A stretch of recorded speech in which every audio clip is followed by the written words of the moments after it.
आमच्या समस्या, चिंता, काळजा, व्याधी, आजार, विकार, टेन्शन, ताण, दबाव, सर्व प्रकारच्या जगातले जे कमजोरपणा, हा डोंगर आज आमच्या पुढे आहे. परंतु जर आमचा प्रभू जर भरोसा आहे, तर सैतानाने किती मोठा गड रचू द्या, प्रभू येशूच्या नावाचा तुटला जातो, कारण आमचा यहोवा परमेश्वर आहे, आमचा विजय देणारा देव आहे. तो काळ, वेळ, समय बदलणारा परमेश्वर आहे. येऊया पुन्हा एक वार परमेश्वरच्या नावाला मी धन्यवाद देतो, मान, महिमा, सन्मान, आदर, गौरव देत. यस मला काळ, वेळ, समय भाग 3 मध्ये तुमच्या प्रत्येकाचा प्रभू येशू ख्रिस्ताच्या नावात, देवाचे सर्व अभिषिक्त सेवक, सेविका, विश्वासणारे भाऊ बहीण, आई वडील या प्रत्येकाचं मी प्रभू येशूच्या नावात हार्दिक स्वागत करतो. यस मला मननासाठी उपदेशकाचं पुस्तक अध्याय क्रमांक 8 वचन क्रमांक 6 आपण पाहूया.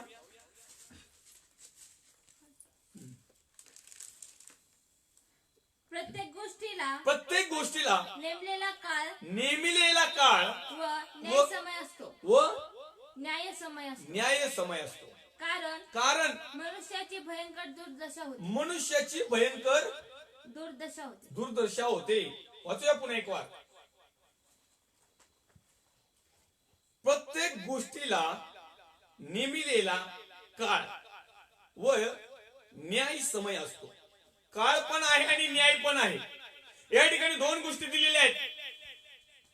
एकीकडे आमच्यासाठी फ्रीडम, आणि त्या फ्रीडम मधून केलेल्या सर्व दुष्कृत्याचे एंडिंगला त्याचा न्याय, निवाडा, त्याचा हिशोब, त्याची मजुरी.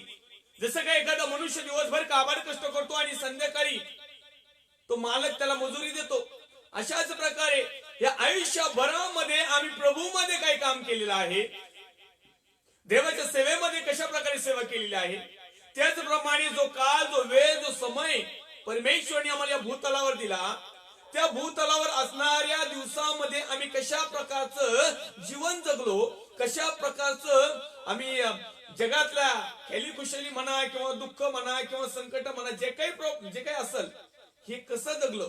तर एकीकडे आहे आमचा जगण्याचा कालावधी, काळ, वेळ, समय, आणि दुसऱ्या टोकाला आहे त्याचा न्याय. आम्हाला दिलेल्या वेळेचा न्याय परमेश्वर करणार आहे, दिलेल्या संधीचा न्याय परमेश्वर करणार आहे, दिलेल्या समयाबद्दल परमेश्वर आम्हाला विचारपूस करणार आहे की या भूतलावर तुला पाठवलेलं असताना जितके आयुष्याचे वर्ष दिलेले आहेत, आता काही वर्षाचं फिक्स गॅरंटी देता येत नाही, कारण काही अवरक असे आहेत की आईच्या गर्भाशयात देखील मृत होतात, त्यांचा तिथंच एंड होतो. काही फार पवित्र शास्त्राच्या भाषेमध्ये सांगितलं तर फार 70-80 वर्ष. आता तो पण टायमिंग कमी झालेला आहे. काळ, वेळ, समय लोकांच्या जीवनामधून कमी होत चाललाय. पूर्वीचे आमचे पूर्वज जर पाहिले तर ते अनेक वर्ष जीवन जगायचे, अनेक काळ त्यांना मिळायचा, अनेक युग त्यांना पहिल्या याच्यात युग सुद्धा बघायला भेटलं, वेळ भेटला, समय भेटला. आदामाचं आमचे वंशज जर पाहिले तर मथुशेलाचं रेकॉर्ड आहे 969 वर्ष जगल्याचं, 930 वर्ष जगल्याचं, 850 वर्ष जगल्याचं, सगळे हजाराच्या तोडीला गेले होते. त्यांचीच उत्पत्ती आम्ही पण आहोत. ज्या अर्थी आम्ही परमेश्वराच्या विरोधात पातक केलं, त्या काळ, जो वेळ, काय समय आम्हाला दिलेला होता, त्या समयाला मग परमेश्वराला प्रतिबंध करावा लागला. पहिला न्याय तिथंच झाला. परमेश्वराने त्याचा मनुष्य ज्यावेळेस निर्माण केला, त्याला भरपूर असं आयुष्यानेच निर्माण केलं, परंतु त्या ठिकाणी आम्हाला पाहायला मिळते की नंतर 120 वर्षाचाच कालावधी दिला. आणि आता स्तोत्रामध्ये तर दावीद महाराज म्हणतात फार शक्य असलं तर 80 वर्ष.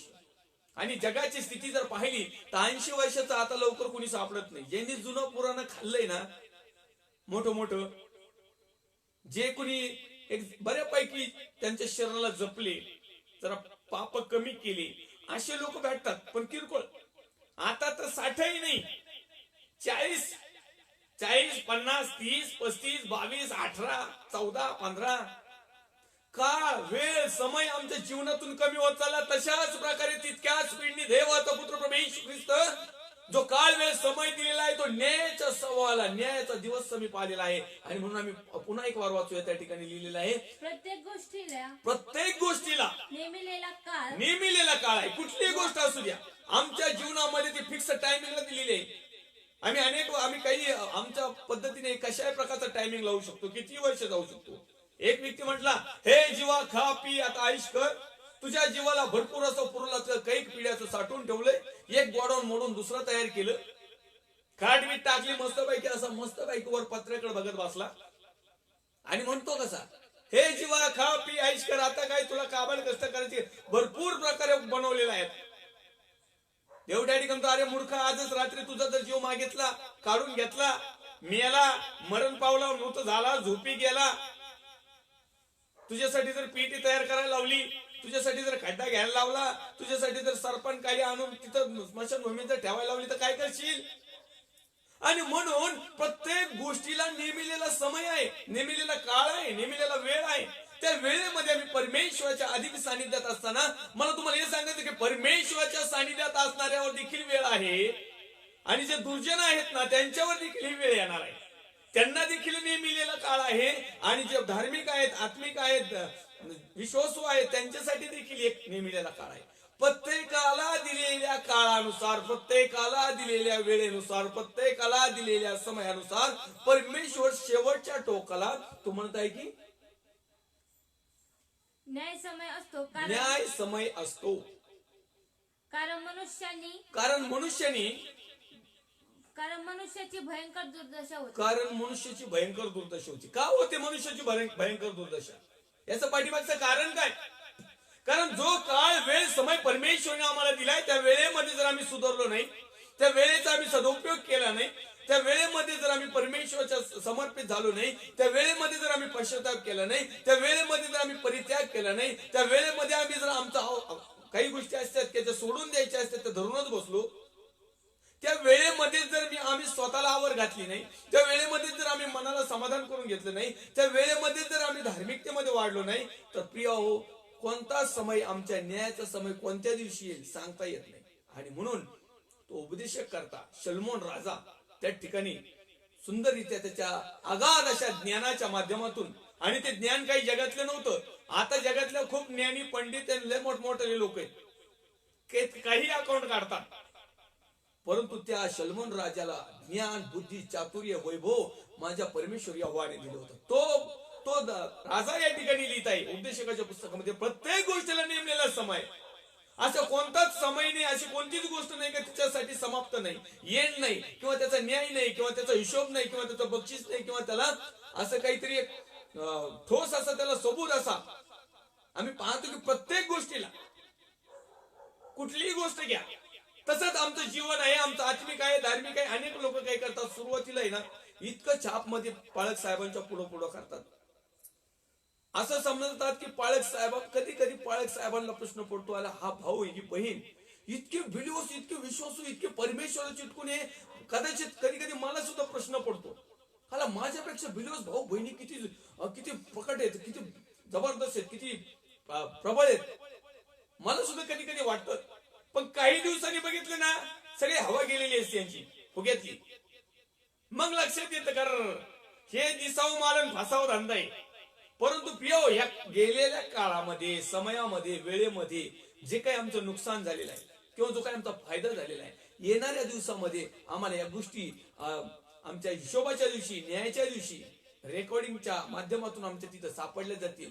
आणि मग मात्र आम्हाला बक्षीस आहे का दंड आहे हे त्या ठिकाणी तय होईल. आणि म्हणून तुम्हाला की प्रत्येक गोष्टीला नेमिलेला काळ आहे आणि न्याय समय देखील आहे.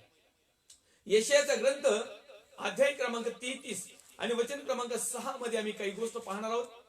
यशायाचा ग्रंथ अध्याय क्रमांक 33 वचन क्रमांक 6. तुझ्या काळी स्थिरता बसेल. स्थिरता, एकदम स्थिर. कारण कारण तारण सुज्ञता व ज्ञान यांचे वैफल्य होईल. यांचं वैफल्य होईल. परमेश्वराचं भय त्याचा निधी होईल. या ठिकाणी लिहिलं यशायाचा ग्रंथ अध्याय क्रमांक 33 आणि वचन क्रमांक 6 मध्ये लिहिलेला आहे. आपण पाहूया. तुझ्या काळी स्थिरता बसेल, कारण तारण, सुज्ञता व ज्ञान याचे वैफल्य होईल.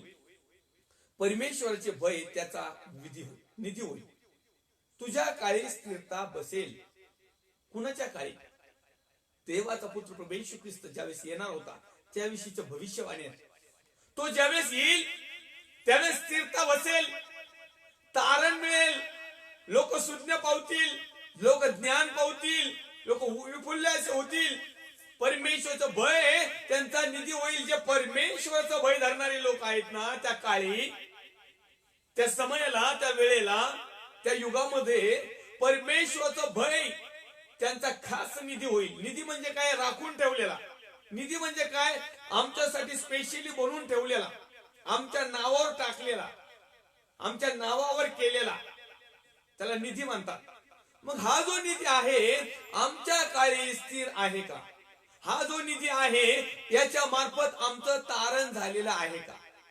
हा जो निधी आहे याच्या मार्फत आम्हाला सुज्ञता मिळाली आहे का? आम्ही सुज्ञ झालो आहोत का? याच्याद्वारे आम्हाला ज्ञान, विपुल असं, भरपूर असं ज्ञान मिळालंय का? कारण परमेश्वराचं भय त्याचा निधी आहे. परमेश्वराचं भय ज्ञानाचा प्रारंभ आहे. परमेश्वराचं भय पवित्र आत्म्याचं आमंत्रण आहे. परमेश्वराचं भय विश्वासाला प्रतिकूल असं वातावरण निर्माण करतं. परमेश्वराचं भय सर्व पापापासून आम्हाला सुरक्षित ठेवतं. परमेश्वराचं भय आम्हाला परमेश्वराच्या वचनामध्ये चालायला होतं. परमेश्वराचं भय आमच्या जीवनात असेल म्हणजे आमचं जीवन स्थिर असेल.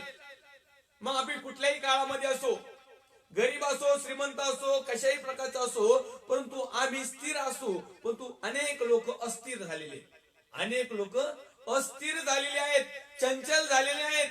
आणि ते इतके काय आहेत की त्यांना स्थिरता नाही, त्यांना फुल स्टॉप नाही, त्यांना पूर्ण विराम नाही, त्यांना एखाद्या जागेवर स्टँड नाही. आणि म्हणून देवाचा पुत्र प्रभू येशू ख्रिस्त त्याच्या ठाई आम्ही असावं, त्याच्या ठाई आम्ही खडक म्हणजे एका जागेवर नंबऱ्यासारखी, स्टॅच्यू सारखी, एका खांब्यासारखी, एका स्तंभासारखी. कारण परमेश्वराचा पुत्र प्रभू येशू ख्रिस्त यांनी असा काही वधस्तंभ त्या ठिकाणी स्थिर केला, तर वधस्तंभाकडे पाहणारी सर्व लोक स्थिर राहतील.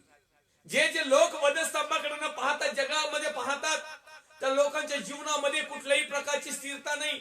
जे जे लोक परमेश्वराच्या पासून मिळणाऱ्या वचनाच्या पासून मिळणाऱ्या सत्याच्या पासून मिळणाऱ्या पवित्र आत्म्याच्या पासून मिळणार जे सुज्ञान आहे, जे स्वीकारित नाही, त्यांच्या जीवनामध्ये स्थिरता नाही. आणि म्हणून या वेळेमध्ये, या समयामध्ये आम्ही एक चांगली गोष्ट करणं खूप गरजेचं आहे, म्हणजे आम्ही आमच्या स्वतःचं तारण साधून खूप घेणं गरजेचं आहे. आज अनेक लोक तारणाच्या पलीकडे गेलेत, अनेक लोक तारणाच्या अलीकडे आहेत, आणि अनेक काही लोकांचं तारण झालंय, परंतु त्या तारण देखील खराब करून टाकलेलं आहे. आज खेदाची गोष्ट आहे.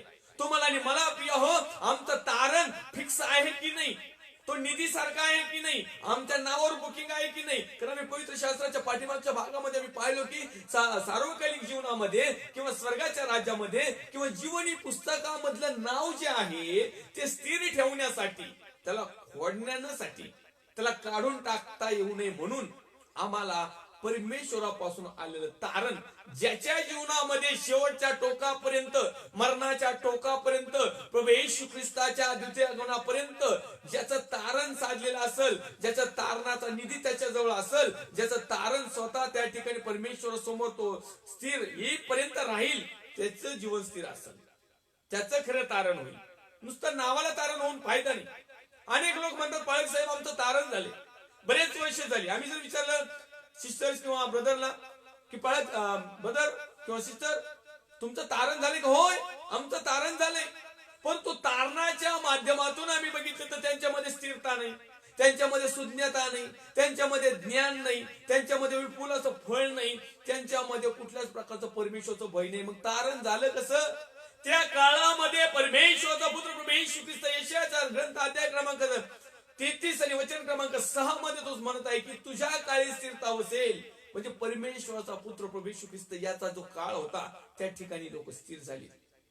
आज आम्हाला आमच्या जीवनामध्ये आज देखील परमेश्वराचा काळ आहे, वेळ आहे, समय आहे, आम्हाला संधी आहे, आम्ही जिवंत आहोत. आज देखील, आज प्रिय आहोत, या काळामध्ये युगाच्या समाप्तीला आम्ही आहोत. काळाचा शेवट होत आलेला आहे, युगाची समाप्ती जवळ आलेली आहे, वेळ समय जवळ आलेला आहे. आणि आता आमचं तारणाकडे लक्ष देणं खूप महत्वाचं आहे. अनेक लोक तारणाकडे लक्ष देण्याच्या ऐवजी जगातलं गोष्टीकडे लक्ष देत आहेत. सगळ्या खैली खुशाली आणि सर्व प्रकारचे आयुष्य आराम कसं मिळेल, कशा प्रकारे आम्ही चांगल्या प्रकारे जीवन जगू, कशा प्रकारे आमचं नाव लौकिक होईल, कशा प्रकारे आम्ही सगळ्या प्रकारच्या लोकांमध्ये एक नंबरचं फेमसला येऊ, अशा प्रकारच्या गोष्टीमध्ये या काळामध्ये लोक त्यांची जगातल्या भरभराटीकडं, जगातल्या गोष्टीकडं परमेश्वराचे लोक आज लक्ष देत आहे, ही खेदाची गोष्ट आहे. तारण, आमचं तारण झालंय काय? आम्ही तारण ठेवितो. सोनं तारण, कर्ज तारण, वाहन तारण, घर तारण, पैसे तारण, काय काय तारण ठेवतो, तर काय काय तारण घेतो. पण आमचं आत्मिक, आध्यात्मिक आणि धार्मिकरित्या परमेश्वराच्या वचनाच्या माध्यमातून सत्याच्या नुसार, पवित्र आत्म्याच्या नुसार आमचं खरोखर तारण झालेलं आहे काय? ज्यांचं तारण झालेलं आहे ह्या काळात त्यांच्या जीवनामध्ये स्थिरता असेल. आपण समजून घ्यायचं, आज आमच्या जीवनाचं तारण जर झालेलं आहे तर आम्ही स्थिर आहोत का? ज्या अर्थी आमचं तारण झालंय असं आम्हाला वाटतंय, परंतु आम्ही अस्थिर आहेत, भटकलेलो आहोत, आम्ही चंचल आहोत. आमचं लक्ष वेगळ्या ठिकाणी आहे. आमचं लक्ष धार्मिकतेकडे नाही, वचनाकडे नाही, सत्याकडे नाही. निंदा नालस्ती हे सहन करण्याची ताकद नाही, आलेल्या दुःखाला समोर जाण्याची ताकद नाही, कुठल्याही प्रकारचा परमेश्वराच्या नावामुळे निंदा नालस्ती जर होत असली तर ताकद नाही. याचा अर्थ आम्ही स्थिर नाहीत, अस्थिर झालेलो आहोत, बधीर झालेलो आहोत. म्हणजे याचा अर्थ आमचं तारण झालेलं नाही. अनेक बहिणीला पुढे येतात. तो बहिणी पहिल्या नंबरचा म्हणतात आमचं तारण पहिल्याच दिवशी झालं. आम्ही पाळक साहेबांची भेट घेतली, पाळक साहेबांचा प्रेसलॉट केला, पाळक साहेबांनी आमच्यावर डोक्यावर हात ठेवला आणि त्याच दिवशी लगेच देवाचा आत्मा आमच्यावर आला आणि पवित्र आत्मा आला, अन्य भाषा पण आली आणि आम्ही आतापर्यंत कितीतरी लोकांना अन्य भाषेमध्ये प्रार्थना करू लोकांना नीट केलं, लोकांचे तारण सुद्धा केले. पण यांच्या जीवनामध्ये स्थिरता नाही. तारण हे कशावरून कळायचं? त्या काळामध्ये जे पवित्र आत्मा उतरला, त्या काळामध्ये ज्या लोकांचं तारण झालं, प्रेषितांचं तारण झालं, शिष्यांचं तारण झालं, अनेक लोक त्यांच्याकडे बघून तारण पावली. आजच्या काळामध्ये काही कंडिशन आहे, त्या काळामध्ये, त्या युगामध्ये, त्या वेळेमध्ये, त्या समयामध्ये जितके परमेश्वराकडे पाहत होते, चंगाई पावत होते. मोशेच्या काळामध्ये ज्यावेळेस त्या मरी आल्या, ज्यावेळेस आग्या सापाने दंश करून अनेक लोक मृत्यूपंखी पाडायला लागले, त्या ठिकाणी देवाचा सेवक मोशे याने एक पितळेचा साप उंच केला आणि त्याने सांगितलं की सगळे त्या सापाकडे पाहिल्यानंतर सगळे नीट होतील. आणि ते मूर्छित झालेले लोक त्या पितळेच्या सापाकडे बघायचे. त्या काळामध्ये तो साप उभा केला आणि जितके त्या मरीने मरत होते, ज्या नागाच्या दंशाने किंवा सापाच्या, आग्या सापाच्या दंशाने मरत होते, तितके त्या पितळेच्या सापाकडे बघायचे आणि बरे व्हायचे. त्याच काळानंतर दुसऱ्या युगामध्ये देवाचा पुत्र प्रभू येशू ख्रिस्त वधस्तंभावर टांगला गेला. अशाच प्रकारे आणि जितक्यांनी त्या वधस्तंभाकडे पाहिलं, जितक्यांनी त्या प्रभू येशूकडे पाहिलं, जितक्यांनी देवाचा पुत्र परमेश्वराचा पुत्र प्रभू येशू ख्रिस्त याच्याकडे पाहिलं, तितके लोक प्रकाशमय पावले, तितके लोक तारण पावले, तितके लोक स्थिर झाले, तितके लोक सुज्ञान झाले, तितक्या लोकांना ज्ञान मिळालं, तितक्या लोकांना विपुल असं फळ मिळालं आणि त्यांचा नाश नाही होणार. अशाच प्रकारे आज आमच्या या काळामध्ये, प्रत्येक काळामध्ये परमेश्वराने अद्भुतरित्या, यहोवा परमेश्वराने त्याचा पुत्र प्रभू येशू ख्रिस्त याने आताच्या काळामध्ये पवित्र आत्म्याने देखील, अनेक लोक म्हणत आहेत की पवित्र आत्म्याचा काळ संपला, प्रभू येशूचाही काळ संपला, परमेश्वर पित्याचाही काळ संपला. अहो मग काळ कुणाचा चालू आहे? तो कर्दन काळ चालू आहे. आता कर्दन काळ, हा तो कर्दन काळ आम्हाला गिळकृत केल्याशिवाय सोडणार नाही. तो कर्दन काळ जो आहे आता सध्याचा, परमेश्वरचं वचन सांगत आहे ही जी पिढी आहे, हे जे युग आहे, ही जी वेळ आहे, ही जी समय आहे, हा जो काळ आहे, हा व्यभिचारी पिढीच्या हातात गेलेला आहे. ही संपूर्ण पिढी ही व्यभिचारी झालेली आहे. ही संपूर्ण पिढी जगिक झालेली आहे. या संपूर्ण पिढीमध्ये देवाला मानणारा, देवाला ओळखणारा, देवामध्ये तारण पावलेला, देवामध्ये सुज्ञ झालेला, देवाचं ज्ञान मिळवलेला, देवामध्ये विपुल आणि फळ देणारा, परमेश्वराचं भय देणारे लय कमी लोक आहेत. बाकीचे भरपूर पायलीचे 50 आहेत, पण तू परमेश्वराचं नाव घेऊन देखील कुकर्म करणारे देखील लोक आहेत. त्यामध्ये बिलीवर्स, भाऊ बहीण, आई वडील आणि याजक वर्ग सुद्धा सुटला नाही. अनेक वेगवेगळ्या प्रकारच्या गोष्टी या काळामध्ये चाललेल्या आहेत. यशायाचा ग्रंथ अध्याय क्रमांक 33 आणि वचन क्रमांक 6 म्हणतो, तुझ्या काळी स्थिरता असेल, बसेल तारण. आज आम्हाला ह्या काळामध्ये तारण खूप महत्वाचं आहे. तुमच्याकडे बँक बॅलन्स नसू द्या, तुमच्याकडे घरदार नसू द्या, तुमच्याकडे वावर शिवर नसू द्या, तुमच्याकडे गाड्या मोटरसायकली काहीच नसू द्या, पण तुमचं तारण होणं खूप महत्वाचं आहे. तुमचं म्हणजे माझं देखील आलेलं आहे. या जगामध्ये तारण खूप महत्वाचं आहे आणि या तारणाबरोबर सुज्ञता, चांगल्या प्रकारचं ज्ञान. अनेक लोकांना ज्ञान आहे, परंतु जगातलं ज्ञान, कुज्ञान, सुज्ञान नाही. सु म्हणजे चांगलं ज्ञान परमेश्वराचं, कु म्हणजे वाईट ज्ञान परमेश्वराचं. परमेश्वराचं चांगलं ज्ञान माहिती असणं ह्या काळाची गरज आहे. परंतु उलट झाले, परमेश्वराच्या सुज्ञानाच्या ऐवजी लोक जगातल्या ज्ञानाकडे वळालेले आहेत, सायन्सच्या ज्ञानाकडे वळालेले आहेत, डॉक्टरी ज्ञानाकडे वळालेले आहेत. चांगले चांगले जे धर्म पंडित आहेत, धर्मभ्रष्ट झालेली, ज्यांना देवन दानव काहीच कळत नाही, असे जे लोक आहेत ना, हे म्हणतात देवाचं काही खरं नाही, परमेश्वर नाही, काहीच नाही, काहीच नाही. हे लोक यांच्या ज्ञानाच्या माध्यमातून परमेश्वराने ज्या मनुष्याला निर्माण केलेला आहे, तो हे विसरतोय की मला निर्माण करणारा कुणीतरी आहे. ठीक आहे, तुम्ही वैयक्तिकरित्या एका वैयक्तिक कुठल्या तरी नावाला तुम्ही हे करू नका की हाच देव आहे म्हणून. पण तुम्हाला छाती ठोकपणे सांगतो, देव आत्मा आहे आणि तो मनुष्याच्या अंतःकरणामध्ये वस्ती करतो. योहान सुवर्तमान त्याचा 4 अध्याय आणि 24व्या वचनामध्ये लिहिले, देव आत्मा आहे आणि त्याची उपासना त्याच्या उपासकांनी आत्म्याने आणि खरेपणाने केली पाहिजे. अहो, ज्याचं तारण झालं तो आत्म्याने मी खरेपणाने करील ना, पण ज्याचं तारणच झालं नाही तो कसा करेल? ज्याला सुज्ञान म्हणजे ज्याला ज्ञानच माहिती नाही. आणि ज्ञान कधी मिळतं? परमेश्वराचं भय धरल्याशिवाय ज्ञान मिळत नाही. आता हे जगातले जे ज्ञानी पंडित आहेत ना, हे जगातल्या ज्ञानाने, सैतानाच्या ज्ञानाने, चमकवणाऱ्या ज्ञानाने, भूलथापा देणाऱ्या ज्ञानाने, चकमा देणाऱ्या ज्ञानाने, परमेश्वराच्या विरोधात उंचवटे निर्माण करून परमेश्वराचं अस्तित्व नाकारणाऱ्या ज्ञानाने आज लोक सज्ज झालेले आहेत. आणि म्हणून देवाने निर्माण केलेल्या प्रत्येक गोष्टीला ते तोड देत आहेत, प्रत्येक गोष्टीचा ते सर्च करत आहेत, प्रत्येक गोष्टीला ते विरोध करीत आहेत, प्रत्येक गोष्टीमध्ये ते देवाचं सार्वभौमत्व नाकारत आहे. आणि याच्यापेक्षा वाईट आणि खराब काळ कोणता आहे? याचा अर्थ आमचं तारण झालेलं नाही, याचा अर्थ जगातल्या ह्या लोकांचं तारण झालं नाही. हे जगातले खूप मोठाले ज्ञानी पंडित असतील, लय मोठाले शास्त्रज्ञ असतील, परंतु ते या ठिकाणी सांगितल्याप्रमाणे परमेश्वरापासून येणारं ज्ञान. कारण ज्ञान जर कुणाला मिळतंय तर परमेश्वरापासूनच मिळतं. कारण परमेश्वर ज्ञानाचा उगम, ज्ञान जिथून पावल्या जातं, ज्ञान जिथून उगवल्या जातं, ज्ञान जिथून वाहिल्या जातं, ज्ञान जिथून मिळतं, ते ठिकाण म्हणजे परमेश्वराचं भय. पहिल्या प्रथम परमेश्वराचं भय धरावाच लागेल. मग त्या काळामध्ये परमेश्वराचं भय न धरल्यामुळं पहिल्या प्रथम पातक केल्या. नोहाच्या काळामध्ये परमेश्वराचं भय न धरता अनेक प्रकारचे उत्पाद केले, अनेक प्रकारची त्या ठिकाणी त्या काळामध्ये इतके काही खराब आणि वाईट प्रसंग निर्माण केले. अक्षरशः त्या काळामधले त्या लोकांना परमेश्वराचा पुत्र परमेश्वराने त्या ठिकाणी नोहाच्या काळामध्ये पाण्याने जलप्रलय करून मारण्यात. कारण त्या ठिकाणी न्याय, आम्ही वाचलं उपदेशकाचं पुस्तक 8वा अध्याय आणि 6वं वचन, प्रत्येक गोष्टीला नेमलेला काळ आहे आणि न्याय समय देखील आहे.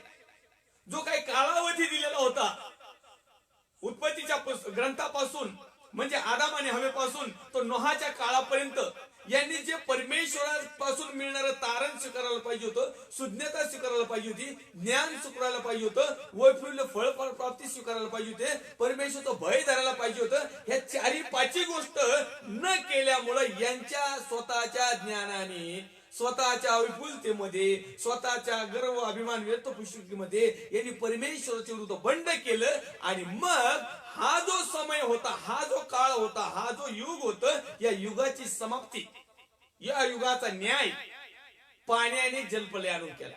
त्याच्यानंतर नोहापासून आम्हाला पुढे पाहायला मिळते काही राष्ट्रामध्ये, काही राज्यामध्ये आम्हाला आणखीन एक उदाहरण पाहायला मिळतं की लोट ज्या ठिकाणी गेला होता, सदम आणि गमोरा सिटीमध्ये, त्या राज्य असेल, त्या ठिकाणी लोकांनी इतकं काय उत्पात केला, इतकं काय परमेश्वराच्या विरोधात एकदम सांगता येईल सुद्धा लाज वाटण असे पातक केले. आम्ही जर तो पुस्तक जर वाचलं ना त्या ठिकाणी त्यांच्या पातक, तर प्रिचरला सुद्धा लाज वाटते अशी शब्दाची रचना त्या ठिकाणी आहे. आणि त्या ठिकाणी त्यांनी ते कुकर्म तशा प्रकारे केलेलंच होतच आहेच. म्हणजे याचा अर्थ काय झाला की परमेश्वराला वीट आणणाऱ्या गोष्टी त्या काळामध्ये झाल्या. आम्हाला पाहायला मिळतं सदोम आणि गमोराचा नाश आग्नीने, गंधकाने त्या ठिकाणी झालेला आहे.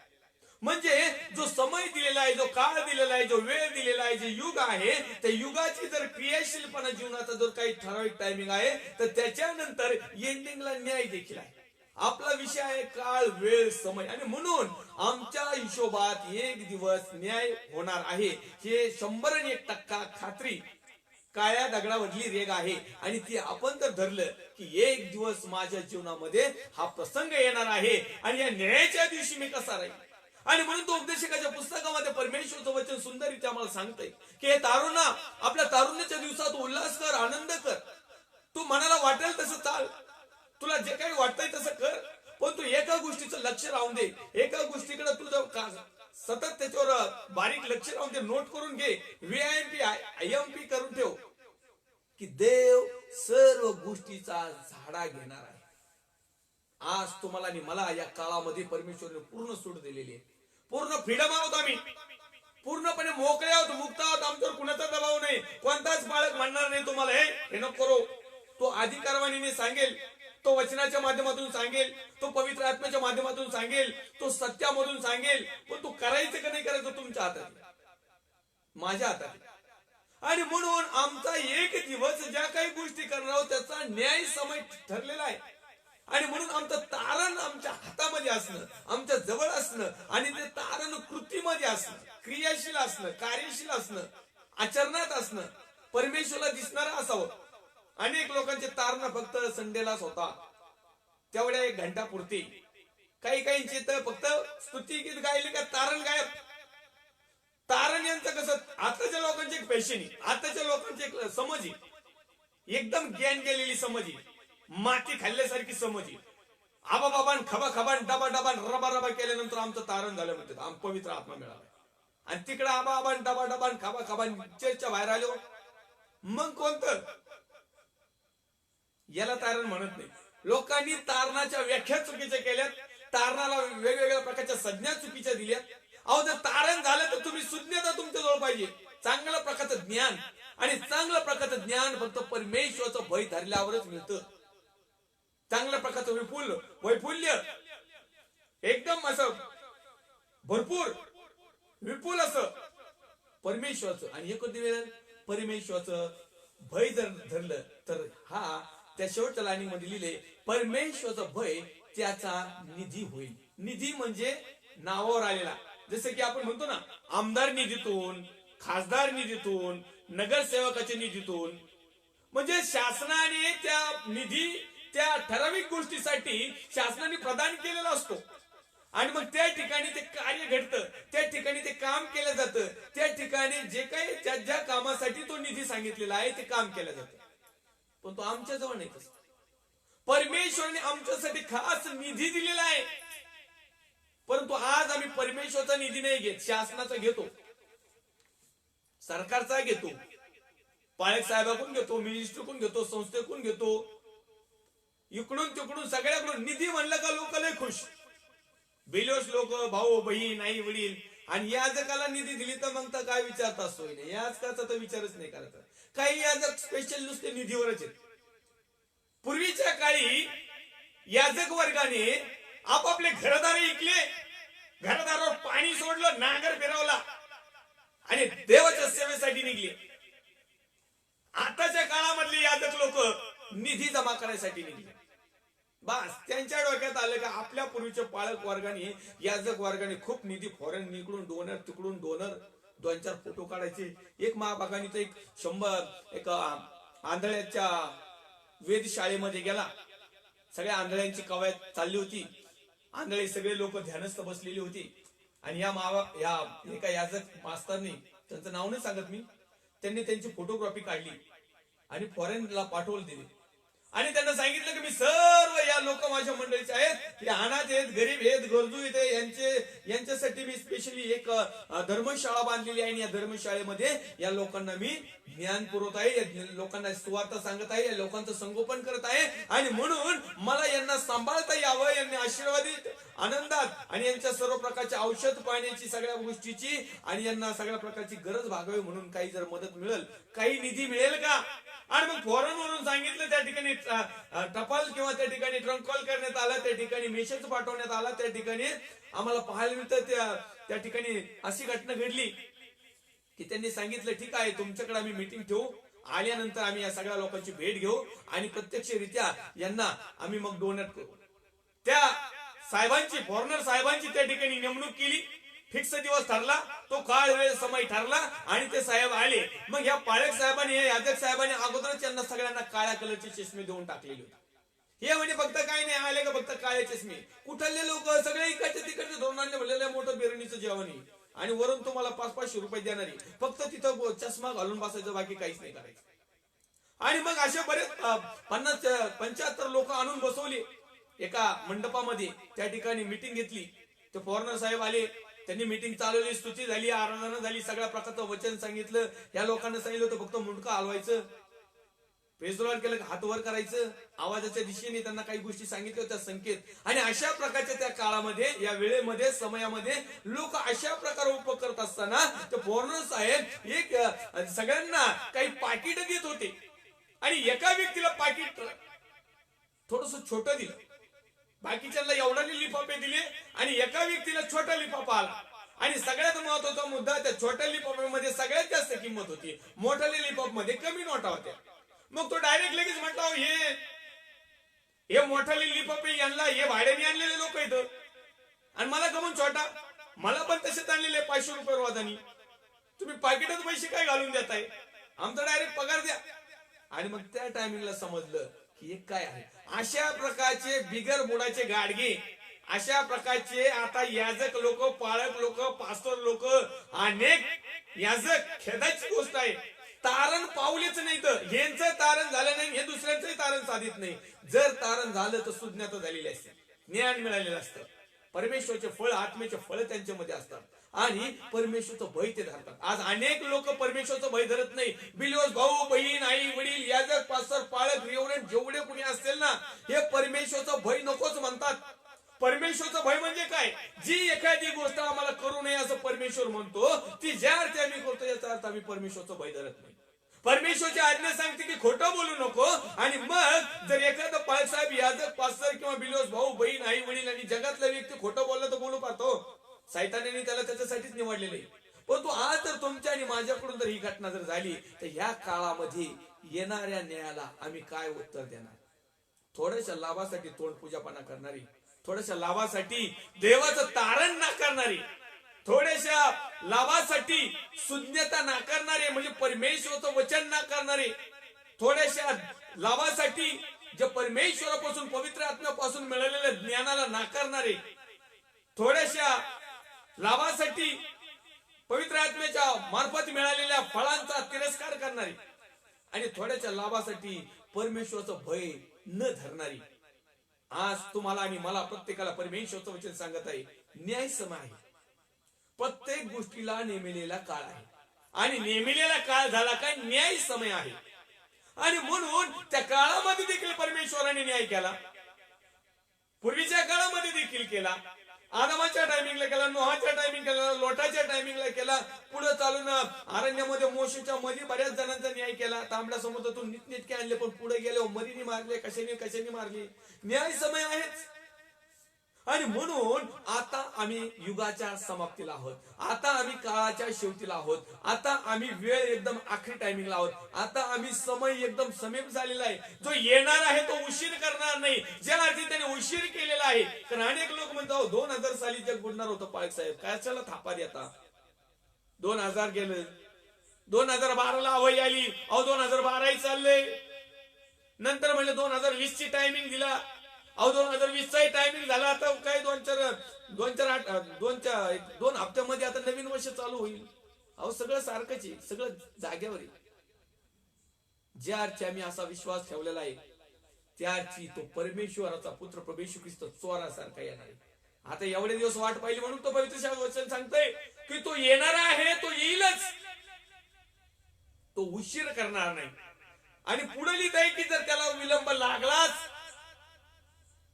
पण का लागला याचा अर्थ तुमचं आणि माझं तारण झालेलं नाही. आणि त्याची इच्छा आहे की एकही आत्म्याचा नाश होऊ नये, कमीत कमी आमच्या तारणापर्यंत आम्ही पोहोचावं.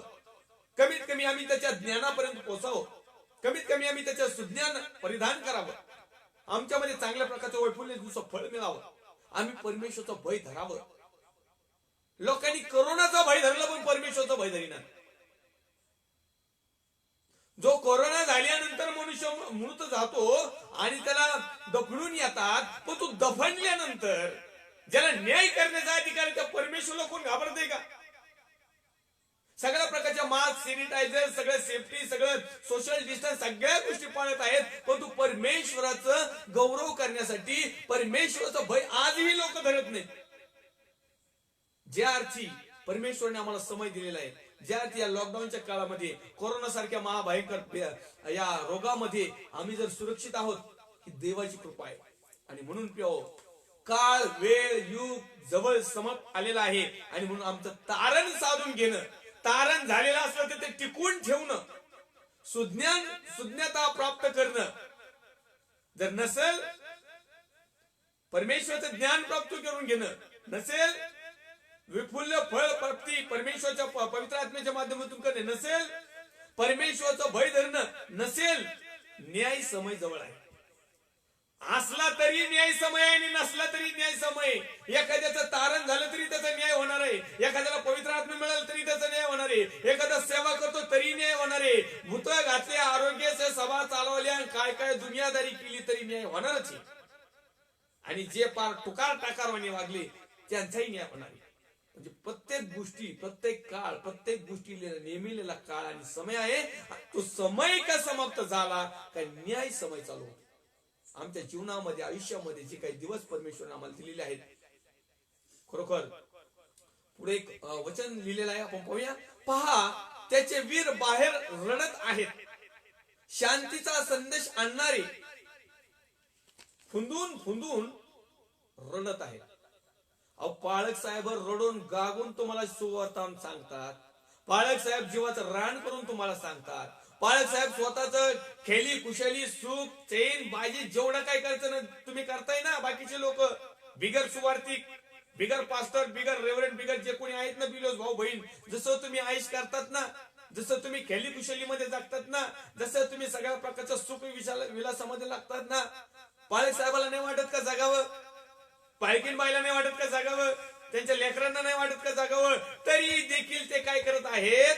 बाहेर पडतात घराच्या आणि रडत रडत का होईना शांतीचा संदेश फुंदून फुंदून, म्हणजे जसं एखादी मुलगी असते, तिला जर दोन ठोके टाकली किंवा एखादा आडवा तेडवा शब्द बोलल्यानंतर ती जशी डोळ्यात पाणी येते फुंदू फुंदू रडती, आठू आठू रडती, घडी घडी रडती.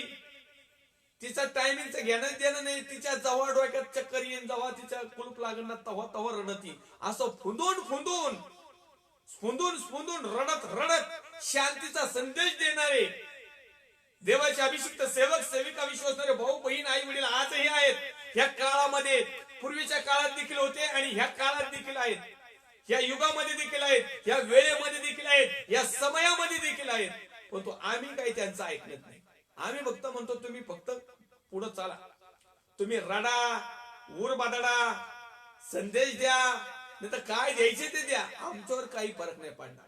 फरक पडेल, संदेश सांगणाऱ्यावर पण फरक पडेल आणि संदेश ऐकणाऱ्यावर पण फरक पडेल. कारण संदेश सांगणारा आणि संदेश ऐकणारा जर कृती करणारा जर नसेल, त्या दोघांवर न्याय समय तर 100%. आणि म्हणून प्रिय हो, आज वेळ थोडासा राहिलेला आहे, का समय जवळ आलेला आहे.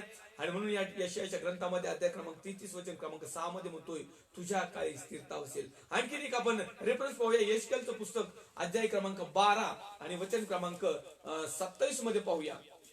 त्या ठिकाणी देखील काळाविषयी, संदेशाविषयी, परमेश्वराच्या वचनाविषयी काही गोष्ट अद्भुतरित्या लिहिलेल्या आपण पाहूया. यशकेलचं पुस्तक अध्याय क्रमांक 12 वचन क्रमांक 27. तो काही गोष्टीविषयी भाकीत करीत आहे, तो प्रकटीकरण देत आहे, तो भविष्यवाणी करत आहे आणि तो विशिष्ट अशी गोष्ट आम्हाला सांगत आहे. यशकेलचं पुस्तक अध्याय क्रमांक 12 वचन क्रमांक 27. वचन, मानव पुत्रा, मानव पुत्रा, पहा, पहा, इस्रायल घराणे म्हणत आहे की, इस्रायल घराणे म्हणत आहेत की, त्याने जो दृष्टांत पाहिला त्याने जो दृष्टांत पाहिला त्याला पुष्कळ अवधी आहे. त्याला पुष्कळ अवधी आहे. तो दूरच्या काळाविषयी संदेश देत आहे. तो दूरच्या काळाविषयी संदेश देत आहे. आजही लोक म्हणतात अहो जग नष्ट होईल ना, त्याला पुष्कळ वेळ आहे, पुष्कळ समय आहे, पुष्कळ काळ आहे, पुष्कळ युग आहे. अहो युगा युग गेले, काळ काळ गेले, आता सगळ्या लोकांचं काळ व्हायचं काम राहिलंय शिल्लक. हा वेळ समय आलेला आहे. पवित्र शास्त्रामध्ये जो संदेश देत आहे, हे लोक म्हणत आहे की अहो तो दूरच्या काळाविषयी आहे, तो शेवटच्या काळाविषयी आहे, तो बऱ्याच लांबवर आहे, तवर आम्ही खाऊ पिऊ आयुष करू. काही भक्त म्हणते ते चोट्यासारखं करू, ते डाव्या उजव्या बाजूला वाता. तो म्हटलं प्रभू तू राजवैभवनी येशील ना त्यावेळेस आमची आठवण कर. दुसरं म्हटलं प्रभू अरे एवढे चिन्ह चमत्कार केलेत, अरे तू खाली उतर ना, मला खाली उतरव. प्रभू येशू त्याला म्हटलं आजच तू मग सुख लोकात असशील. एकाला म्हटला, एकाला काहीच म्हटलं नाही. म्हणजे याचा अर्थ त्याला काही म्हटला नाही, याचा अर्थ काय झाला, त्याचा न्याय समय चालू झाला. मग आता त्याला काय असेल, याचा न्याय समय देखील चालू झाला. याला लगेच म्हणलं तू आजच मग बरोबर सुख लोकात असशील. त्या टायमिंगला इस्रायल लोक जो संदेश किंवा एखादं बाकीच किंवा भविष्य किंवा एखादा दृष्टांत पाहत होता, एखादं प्रकटीकरण सांगत होता, ते म्हणले ते दूरच्या काळाविषयी. आजही पाळक लोक बोंबलून आळडून वळडून सांगत येत, काही दिवसापासून सांगत येत की तो येणार आहे, तो येणार आहे, तो येणार आहे. हे म्हणतात बरोबर आहे, तो नाताळाला येणार आहे, मग आम्ही त्याची तयारी करू राहिलो. तो न्यायाला येणार आहे इथं नको म्हणतात.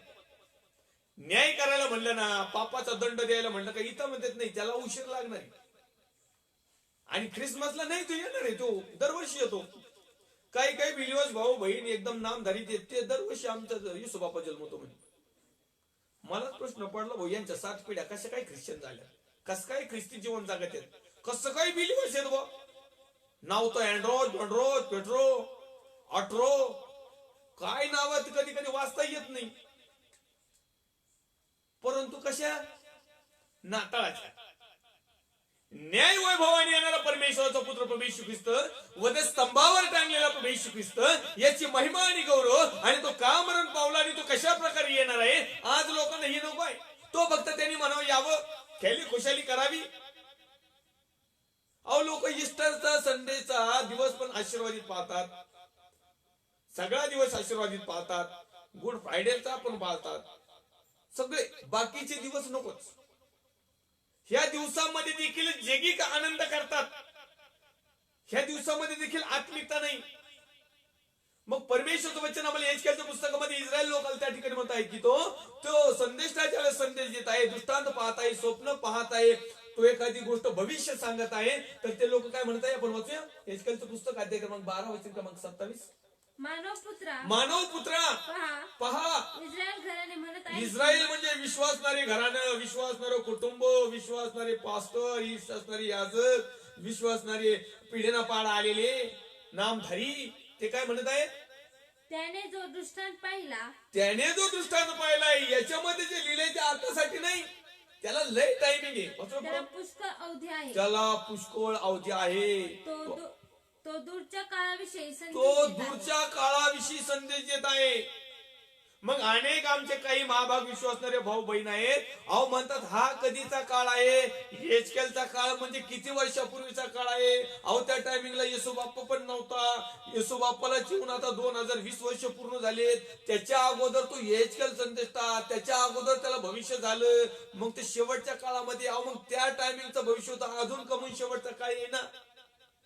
आजही लोक म्हणत आहेत अजून पुढच्या काळामध्ये ये, पुढच्या वाड्यात. पण प्रभू कधी रातचाच येईल ना, रातच्या वाड्यात, आजच्याच वाड्यात, आताच्याच काळात, आताच्याच वेळेत आणि आताच्याच समयला, मग समजन.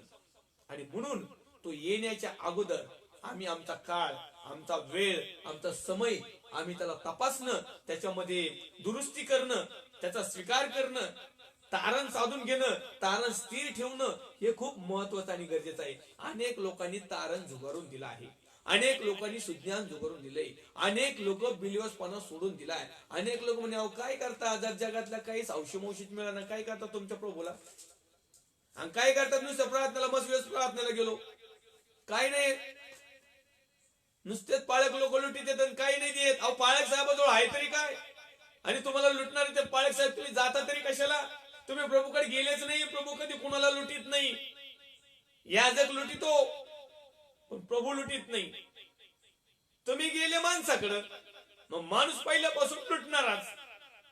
माणूस पहिल्यापासून तारणाच्या पलीकडे गेलेला, माणूस पहिल्यापासून जगिक ज्ञानाने चालणारा, माणूस पहिल्यापासून नुसतं दिसलं का त्याचीच वस्तू, त्या वस्तूवर डावच असतो.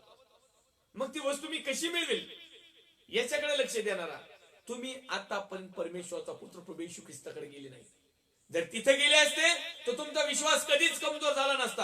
कारण परमेश्वरचं वचन आम्हाला सांगतंय की तो तुझी परीक्षा तुझ्या सहनशक्तीच्या पलीकडे पाहणार नाही, तर त्यातून निभावण्याचा तुला मार्ग देखील देईल. त्या काळामधून, त्या सिच्युएशन मधून, त्या वेळेमधून, त्या परिस्थितीमधून, त्या बंधनातून, त्या जोखडातून, त्या आजारातून, त्या विकारातून, त्या समस्येतून, त्या चिंते आणि खायच्या मधून आणि त्या प्रॉब्लेम मधून परमेश्वर बाहेर काढणारा देव आहे.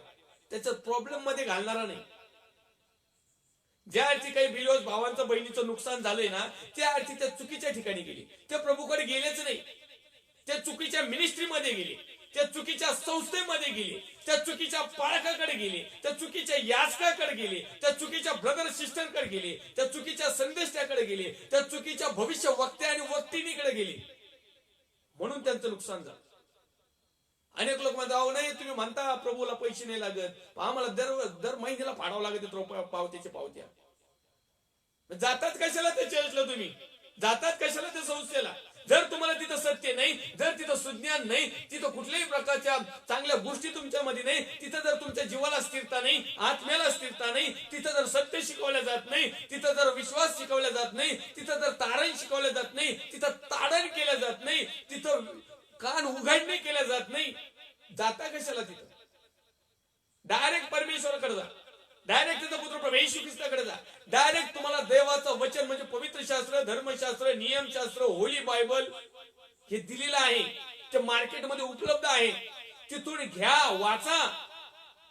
किंवा एखाद्या पाळक साहेब किंवा एखादी टीम असेल की तुम्हाला देतात नवा करार, जुना करार, जे काय असेल ते वाचा. त्यामध्ये काय लिहिले ते सांगा आणि तुम्ही स्वतः परमेश्वरला म्हणा, प्रभू या काळाविषयी, या वेळेविषयी, या समयाविषयी, आजच्या दिवसाबद्दल माझी तुझ्याबद्दल काय योजना आहे, किंवा बाकीच्या काळामध्ये मी कशा प्रकारे गेलो. ज्या ज्या वेळेस तुम्ही वचन वाचाल, ज्या ज्या वेळेस तुम्ही वचनाचं चिंतन म्हणून अध्ययन करणार, ज्या ज्या वेळेस तुम्ही ते नियमशास्त्र उघडणार, त्यामधून देव तुम्हाला अद्भुतरित्या मार्गदर्शन करेल. आणि मग तेच मार्गदर्शन तुमचा वेळ, काळ आणि समय, परिस्थिती आणि सर्व प्रकारचे बंधन आणि जोखड तोडण्यास समर्थ राहील. कारण वचनामध्ये तेवढी ताकद आहे. वचन हे दुधारी तलवार आहे. वचन सर्व शरीराच्या सज्जा, मज्जा, तंतू जेवढे काही पाठ असतील सगळे छेदून फेदून तोडून जाणार आहे, कार्य करणार आहे. पण तो अनेक लोक आहे देवाचं भय धरीत नाहीत, देवाचं ज्ञान प्राप्त करीत नाही, देवाकडून सुज्ञता मिळत नाही, परमेश्वरापासून पवित्र आत्मा मिळत नाही, त्याचे फळं मिळवित नाही, तारण पावत नाहीत, तारण पाहून घेत नाहीत, केले तर ते टिकवित नाहीत. या सगळ्यांचा हिशोब, सगळ्यांचा न्यायाचा दिवस समीप जवळ आलेला आहे. आणि म्हणून यशकेल 12:27 मध्ये तो म्हणतोय, तो दुसऱ्या काळाविषयी संदेश देत आहे. वाचूया पुन्हा एक वार. मानव पुत्रा पहा, इस्रायल घराणे म्हणत आहे की, इस्रायल घराणे म्हणत आहे की त्याने जो दृष्टांत पाहिला, त्याने जो दृष्टांत पाहिला त्याला पुष्कळ अवधी आहे, त्याला पुष्कळ अवधी आहे. तो दूरच्या काळाविषयी तो संदेश देत आहे. दूरच्या काळाविषयी संदेश देत आहे. अहो दूरचा काळ म्हणजे ह्यो आताचा काळ. हे जरी यशकेलच्या पुस्तकामध्ये, जुन्या करारामध्ये, मागच्या काळामध्ये, मागच्या युगामध्ये, मागच्या पिढीमध्ये, मागच्या वेळेमध्ये, मागच्या समयामध्ये जरी हा दृष्टांत असेल, हा स्वप्न असेल आणि होतच, आणि आता जर आम्हाला हे आहे, तर याचा अर्थ ह्या काळाविषयी, सध्याच्या वेळेविषयी, सध्याच्या समयाविषयी. कारण पडघम वाजू लागलेले आहे. कारण प्रकटीकरणाच्या पुस्तकाच्या माध्यमातून, दानियल संदेशाच्या ग्रंथाच्या माध्यमातून, यशायाच्या संदेशाच्या ग्रंथाच्या माध्यमातून, पवित्र आत्म्याच्या माध्यमातून शेवटच्या काळामध्ये काय काय होणार आहे या सगळ्या प्रकारचे चिन्ह आणि चिन्ह जे आहेत ते अनेक टक्केवारीमध्ये पूर्ण होत चाललेले आहेत. काही किरकोळ कारकोळ राहिलेले आहेत फक्त. म्हणजे याचा अर्थ हा काळ समाप्तीला आलेला आहे. ही वेळ, हा समय, हे युग समाप्तीला आलेला आहे आणि न्याय समय चालू होणार आहे. न्यायाचा समय चालू होणार आहे. काही काहींच्या जीवनात तर न्याय चालू पण झालाय, जिवंतपणीच. परंतु प्रिय मेल्यावर सुद्धा न्याय होणार आहे. तुम्हाला जिवंत करून न्याय करणार आहे. जसं दवाखान्यामध्ये बिल वसूल करायसाठी एखादा माणूस मिळाला तरी व्हेंटिलेटरला लावून 2-2 दिवस बिल काढीत येत ना, तसं आता तुम्ही फक्त प्रभू मध्ये झोपी गेले, पण तुम्हाला तिथं असा व्हेंटिलेटर लावतील ना, न्यायाच्या समयाला परत एकदा तुमचा श्वास फुटतील, परत एकदा तुमची बॉडी उठल आणि मग तुमचा आणि माझा न्याय. मग आमच्या या दिवसामध्ये जे दिवस आमच्या जीवनात परमेश्वराने दिले, त्या दिवसामध्ये आम्ही कशा प्रकारच्या गोष्टी केल्या. आणि म्हणून हा संदेष्टा, हा परमेश्वराचा सेवक, हा भविष्य वक्ता, हा ज्याने दृष्टांत पाहिला, ज्याने स्वप्न पाहिलं, ज्याने परमेश्वरापासून येणाऱ्या दिवसाचं भाकीत पाहिलं, येणाऱ्या दिवसाचं प्रकटीकरण पाहिलं, येणाऱ्या दिवसाचा काळातला, वेळेतला, समयातला जो न्याय समय येणार आहे, तो न्याय समय होऊन गेलेला आहे, होत आहे. आणि तो काही थोडक्या काही दिवसावर म्हटलं तरी वावगं ठरणार नाही. तो वेळ आपल्याला माहित नाही. कारण असंच शिष्यांनी विचारलं, प्रभू तुम्ही सांगताय की युगाची समाप्ती झालेली आहे, काळ वेळ जवळ आलेला आहे, आता तो येणारे न्यायाचा समय, मग केव्हा येईल, केव्हा या भूतलाचा न्याय होईल, केव्हा ही सृष्टी जी आहे ते सगळं काही त्याचा बंदोबस्त केला जाईल. प्रभू येशू म्हटला, बाबा माझ्या काय हातात नाही, हे फक्त परमेश्वर पिता यहोवाच्या हातात आहे. हा काळ वेळ समय पुत्राच्या हातामध्ये नाही, यहोवा परमेश्वरच्या हातामध्ये आहे. आणि म्हणून त्याचा एकुलता एक पुत्र प्रभू येशू ख्रिस्त, त्याने दिलेल्या नियमशास्त्रानुसार, परमेश्वराने दिलेल्या नियमशास्त्रानुसार, परमेश्वराने दिलेल्या पवित्र आत्म्याच्या नुसार आज आम्ही ह्या काळामध्ये आहोत की ज्याचं भविष्य पूर्वी केलेलं आहे. आणि या काळामध्ये त्या सर्व प्रकारच्या गोष्टी आता पूर्ण होत आलेल्या आहेत. जवळजवळ 90च्या पेक्षा जास्त टक्केवारीमध्ये सगळ्या गोष्टी पूर्ण होत आलेल्या आहेत. काही थोडक्या गोष्टी आहेत आणि त्या केव्हा पूर्ण होतील याची काही गॅरंटी नाही. आणि तोपर्यंत तुम्ही आणि मी आमचं तारण साधून ठेवणं, सुज्ञता संपादन करणं, परमेश्वरापासून ज्ञान मिळवणं, तारण कंटिन्युटी शेवटापर्यंत राखून ठेवणं, विश्वासात वाढणं, सत्यामध्ये वाढणं, पवित्र आत्म्याच्या मार्गदर्शनामध्ये चालणं, देवाच्या वचनामध्ये वाढणं, परमेश्वर पिता यहोवा, त्याचा पुत्र प्रभू येशू ख्रिस्त, त्याने पाठवून दिलेला पवित्र आत्मा, या तिघामध्ये राहणं खूप महत्वाचं आहे. ही काळाची गरज आहे, ही युगाची गरज आहे, ही वेळेची गरज आहे, ही या समयाची गरज आहे. जर का हा वेळ काळ समय तुम्ही आणि मी दवडला की 101% आमचा न्याय समय चालू झाला समजायचा. आणि म्हणून आमचा न्याय दंड होऊ नये, न्याय केला जातो त्यावेळेस दोन गोष्टी घडतात. एकावर आरोप केला जातो, परंतु तो आरोप जोपर्यंत न्यायालयामध्ये सिद्ध होत नाही तोपर्यंत न्यायाधीश त्याला दंड देत नाही. त्याला कुठंतरी एका ठिकाणी ठेवलं जातं, कस्टडीमध्ये म्हणा, कुठंतरी त्याला ठेवलं जातं किंवा जामीनवर म्हणा. पण जोपर्यंत ते तारीख येत नाही, जोपर्यंत तो फैसला करत नाही, आणि एकदा का त्याच्यावर आरोप सिद्ध झाला की न्यायाधीश त्याला जे काही दंड त्या ठिकाणी असेल तो दंड देतो. परंतु दुसरी बाजू जर पाहिली, त्याच्यावर खटला चालू असताना त्याच्या बाजूने काही सबूत मिळाले नाही आणि तो न्यायाधीशाच्या समोर, न्यायपालिकेच्या समोर जर त्या ठिकाणी त्या दंडास पात्र होत नसेल तर तो बाइज्जत बरी केला जात आहे. काय याच्यावर कुठला आरोपच साध्य झाला नाही, मग याला कुठल्याही प्रकारचा दंड होत नाही. मग अशाच प्रकारे आमचं जीवन आहे. जर देवाच्या दृष्टिकोनातून, बरं आता इथं काही वशिलेबाजी नाही, इथं वकीलही नाही, महावकीलही नाही, इथं वशिलाही नाही, इथं दमही नाही, इथं गन लावूनही नाही, एखाद्याला किडनॅप करून साक्षी बदलणंही नाही, इथं काही नाही, इथं काही करू शकतो. परंतु त्याच्या दरबारामध्ये, त्याच्या न्यायालयामध्ये, त्या न्यायाधीशासमोर जात असताना आमची वकिली काही कामाची नाही. आमची सगळी फिल्म तिथं असेल. जर आम्ही दंडास कारणीभूत असेल तर वेलकम कुठं, अधोलोक आणि नरक. जर आम्ही दंडास कारणीभूत नसेल तर वेलकम कुठं, सुखलोक आणि स्वर्गलोक. मग तुम्हाला जायचंय कुठं, चॉईस तुमची. कारण काळ वेळ समय जवळ आलेला आहे. परमेश्वरच्या नावाला मी धन्यवाद देईन. या ठिकाणी माझाही समय समाप्त होत आलेला आहे. 1 घंटा आपण या ठिकाणी देवाच्या नावाचा महिमाने गौरव केलेला आहे. पुढच्या काही वेळेमध्ये, समयामध्ये आम्ही आणखीन काळ वेळ समय या 4थ्या भागामध्ये पुन्हा एक वार आपण लाईव्ह शिक्षण मध्ये पवित्र शास्त्राच्या माध्यमातून आणखीन काही गोष्टी शिकूया. या समाला आपण एक छोटीशी प्रार्थना करूया. पवित्र थोर सेनाधिपती बापा, जसे अवतस्य तुझ्या पवित्र हातामध्ये येतो, प्रभू येशू ख्रिस्ताच्या नावामध्ये माझ्या भारत देशासाठी, माझ्या महाराष्ट्र राज्यासाठी, महाराष्ट्र राज्याचे मुख्यमंत्री माननीय उद्धवजी साहेब, त्यांचे सर्व सहकारी टीम, त्याचप्रमाणे police department, doctor department, nurses, सेवाभावी संस्था, वैयक्तिक लोक, परमेश्वर देव बाप्पा, जे काही देवाचे अभिषिक्त सेवक सेविका, विश्वासणारे भाऊ बहीण, आई वडील, आणि या शेवटच्या काळात, युगात, समयात जीवन जगणारे आम्ही प्रत्येक जण तुझ्या पवित्र हातामध्ये येतो. प्रत्येकाला लागणाऱ्या गरजा तू दे आणि आम्ही आमचं तारण शेवटापर्यंत टिकून ठेवावं, कारण आमचा प्रत्येक गोष्टीचा न्याय एक दिवस होणार आहे. आणि म्हणून प्रिय देव, आम्ही सावध राहावं अशी कृपा कर. आदर, गौरव, सन्मान तुला देतो. ख्रिस्त येशू जो होता, जो आहे, जो येणार आहे, त्याच्या पवित्र सामर्थ्यवान नावात छोटीशी प्रार्थना मागतो म्हणून स्वर्गीय पिता तू आहे. आमेन. प्रभू येशू रक्त की जय, प्रभू येशू रक्त की जय, प्रभू येशू रक्ताचा जयकार असो. आमेन, आमेन, आमेन. Praise the Lord. Thank you. God bless you.